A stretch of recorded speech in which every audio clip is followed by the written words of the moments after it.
по улице Кусимова, 8, детский сад «Курай». В 11 часов 18 июля 2017 году произошло возгорание.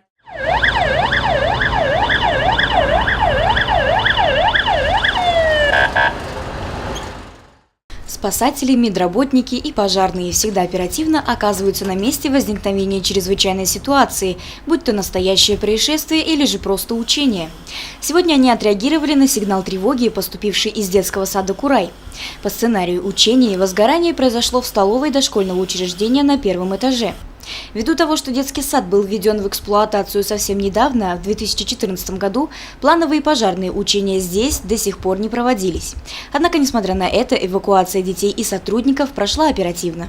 Было принято постановление главы администрации, общая тренировка была проведена под руководством главы администрации.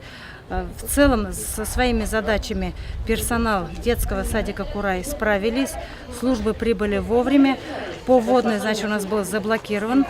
Один человек в помещении столовой кухни вовремя был спасен. По эвакуации детей, значит, уложились по времени. И какие-то замечания, если будут, то это вкратце мы обговорим с персоналом. Целью практического занятия была отработка навыков и слаженности действия работников учреждений и воспитанников во время эвакуации в случае возникновения пожара. Персонал детского сада по сигналу тревоги обеспечил четкую, без паники, суеты, быструю эвакуацию из здания, согласно схеме эвакуации.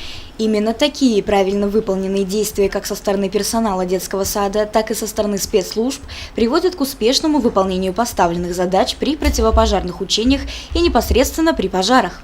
Всего из здания было эвакуировано 38 детей и 17 сотрудников. По словам специалистов, подобные мероприятия с раннего возраста прививают детям умение быстро и без паники принимать важные решения в сложных стрессовых ситуациях, а также наглядно обучают необходимому алгоритму действий при пожарах.